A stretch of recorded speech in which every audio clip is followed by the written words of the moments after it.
문제가 하나 있어요. 이 출처 조사가 가장 문제예요. 예. 그러면 이걸 누구한테 샀냐? 형이 발생할 수도 있습니다. 그렇죠, 그렇죠. 예.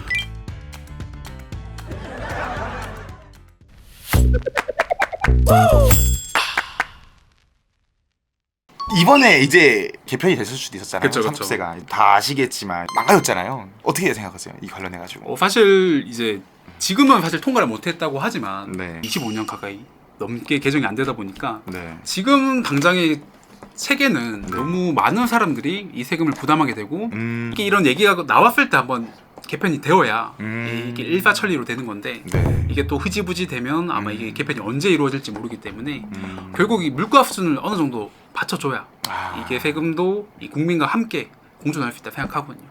계속해서 변해가야 될 것 같아요. 진쌤은 어떻게 생각하세요? 저는 근데 개편이 돼야 된다는 맞는데 이렇게는 차라리 안 됐었으면 했어요. 가장 큰 문제가 최고 세율이 50%가 아니라 40%가 된다는, 그게 가장 그렇죠, 큰 문제라고 생각이 들거든요. 부의 이전이 계속 될 수밖에 없을 것 같아요. 네. 그리고 출발선 최대한 비슷해야 된다라는 게 저희 생각이기도 한데 악영향을 미칠 수 있다는 생각이 들었어요. 그죠. 사실 부의 양극화가 너무 심해져가지고 너무 이렇게 고착화 돼버린다고 하면 네. 뭔가 이 열정이나 동기부여도 안 될 거고 맞아요. 이런 것들이 확실히 문제가 발생할 수 있겠네요. 이게 아무래도 이게 상속세라는 게 좀 있다 보니까 이제 상담 같은 걸 좀 하잖아요. 되게 많은 그런 에피소드들이 있더라고요. 저도 막 이런 말도 돼요. 아이고 하루만 늦게 돌아가시지. 이건 차라리 나아요. 하루만 일찍 돌아가시지. 그 하루 이제 며칠 때문에 부동산 가격이 바뀌었어요. 김쌤은 뭐 그런 거 있었어요?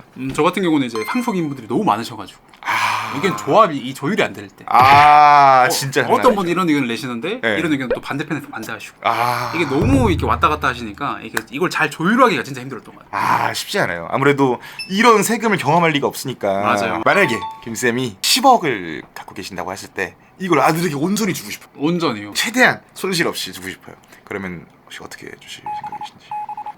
좀 긴 시간이 필요해 보여요. 네. 저희 시간은 뭐 얼마나 주시나요? 한 10년 주시나요? 손주, 며느리, 뭐 최저 세율 구간을 활용한 부분이나 어떻게 문제가 되지 않게 줄 수 있을까요? 저는 일단은 돈을 매일매일 뺄 거예요. 대충 하루에 한 50만 원이면은 이제 1년에 1억 5천이니까 이제 그거를 이제 현금으로 해가지고 아드님 항아리에다가 이렇게 고이 모셔 넣으시면 되지 않을까. 그렇죠. 근데 대신 이제 그때 진쌤의 건강이나 이런 것도 다 봐가지고 판단해야죠. 네. 그쵸. 아들한테 다 줬는데 아들이 저 안 봐주면 어떡하죠? 그렇죠. 그런 것도 분명히 있죠. 아빠 필요 없어 막 이러면서. 차라리 세금을 내더라도 부양을 받고 싶네요. 세금 내야겠다. 기본적으로 뭐 미술품을 양도할 때 이게 양도소득이냐 기타 소득이냐에 대한 논쟁이 있었는데 결정이 난 게 이제 기타 소득이다 맞아요. 라고 결정이 났거든요.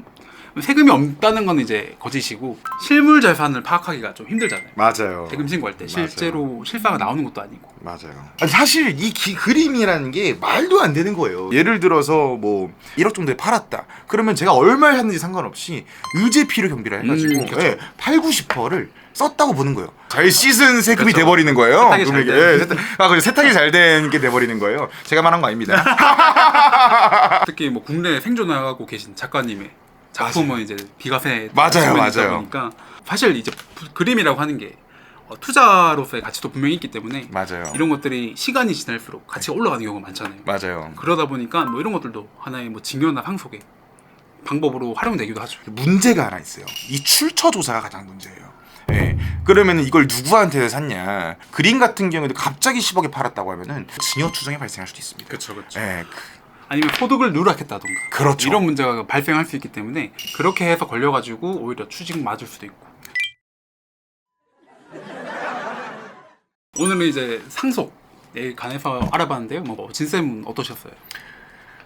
상속은 참 하면 할수록 머리 아픈 세금이어가지고. 그쵸. 예. 그래도 김쌤이랑 이렇게 하니까 되게 재밌네요. 맞아요. 되게 앞으로 이렇게 영상을 보시고 더 궁금하신 점이 있다거나 이러시면 댓글로 남겨주시면 저희가 답변 도와드릴 테니까 꼭 남겨주세요. 남겨주세요. 좋아요, 댓글, 구독, 알람 설정까지.